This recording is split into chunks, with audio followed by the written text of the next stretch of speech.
சொல்லுகிறார் தேவனாகிய. அதனால இந்த அதிகாரத்துல நாம் அறிந்து கொள்ள வேண்டிய காரியம் என்னவென்றால், எல்லாவற்றையும் கர்த்தர் என்ன பண்றார்? வாய்க்கை செய்கிறார். நம்மளுடைய பலனோ நம்முடைய பராக்கிரமோ ஒன்றுமல்ல, தேவனால் எல்லாம் ஆகும் என்று சொன்ன தேவனுடைய வார்த்தையின்படி அவர்கிட்ட நம்முடைய ஆவி ஆத்மா சரீரத்தை ஒப்பு கொடுத்து, ஆண்டவரே நீர் என்னுடைய காரியத்தை பொறுப்படுத்திக் கொள்ளும் என்று சொல்லி நாம் நடக்கும் பொழுது தேவன் அந்த காரியத்தை செய்கிறார். அப்ப இவர் இந்த ஊழியக்காரன் அந்த லாபான் கிட்ட பேசும்போது பெத்துவேல் கிட்ட இந்த காரியம், லாபான் பெத்துவேலுக்கு பிரயோஜனமாக இந்த காரியம் கர்த்தரால் வந்தது, உமக்கு நாங்கள் நலம் பலன் ஒன்றும் சொல்ல ஆகாது. இதோ ரெபேக்காள் உமக்கு முன்பதாக இருக்கிற அழகா கூப்பிட்டு போறாரு ரெபேக்காளை.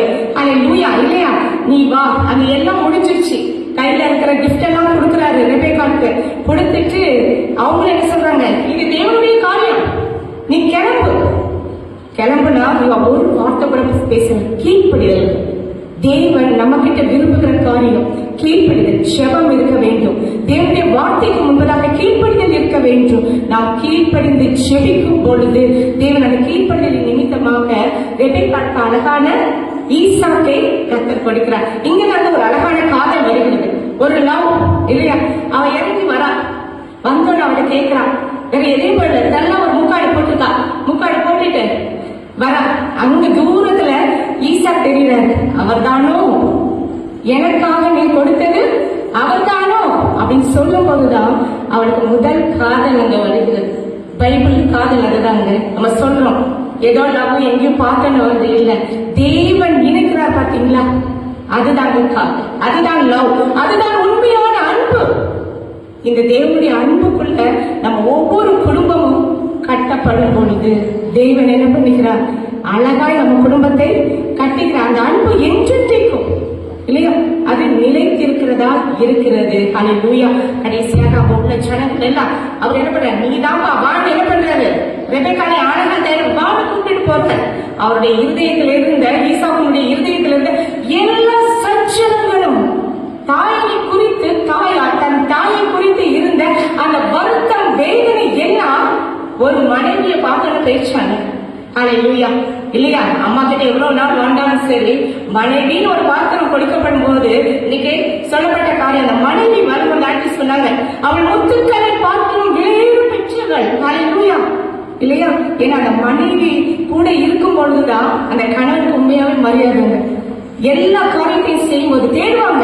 எங்க இருக்கிற எங்க கூட்டத்துக்கு போனா நம்ம இங்க கொஞ்சம் எல்லாத்தையும் பேசுவோம், அவங்க ஒரே இடத்துல தான் உட்காந்துருப்போம். எங்க அவ நமக்கும் அவர் பக்கத்துல இருந்தாதான் அந்த மரியாதை கத்தர். அதனால அந்த உலகத்துல கணவன் மனைவியா நம்மளை சேர்க்கிறார். ஆனா எவ்வளவு காரியங்கள் வந்தாலும் அதை உணர்ந்து கொண்டவர்களால் தேவன் எனக்கு கொடுத்த இந்த கிருபை, கணவன் மனைவி தேவன் எனக்கு கொடுத்த கிருபை என்று சொல்லி, என தேவன் நினைத்ததை மனுஷன் பிரிக்காது இருக்க கணவன். இன்னைக்கு எல்லாமே அதிர்ஷ்டா நடந்துட்டு இருக்கு. கிறிஸ்தவர்கள் தான் என்னுடைய பிரேயர்ஸ்ல இருக்கிறாங்க. அந்த அட்வொகேட் சொல்லுவாங்க, அக்கா எங்க தெரியுமா வந்து கிடக்குது? கிறிஸ்தவ குடும்பம் தான் ஃபுல்லா வந்து கிடக்குது. என்னது? அவ்வளோ டிவோர்ஸ்.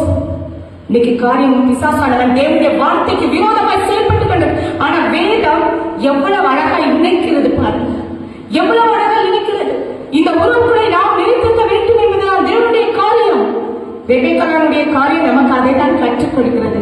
இந்த குடும்பம் எல்லாரும் வந்து அவளை சொல்றாங்க, ரெபெக்காளை எங்கள் சகோதரியே, நீ கோடான கோடியா பெருகுவாயாக, உன் சந்ததியால் தங்கள் பகுதியுடைய வாசல்களை சுதந்திரித்துக் கொள்வார்களாக என்று ஆசீர்வாதம். இன்னைக்கும் இந்த சபையினுடைய ஒவ்வொரு பெண்களையும் தேவனுடைய இயேசு கிறிஸ்துவின் நாமத்தினாலே நீங்கள் கோடான கோடியாய் பெருகுவீர்கள் என்று தேவனுடைய நாமத்தினால் உங்கள் வாழ்க்கையை வர வைக்கிறேன். நாளுக்காக இந்த வார்த்தையை ஆசீர்வதித்து உங்களையும் என்னையும் பலப்படுத்துவார்கள். ஆமென். ஆமென்.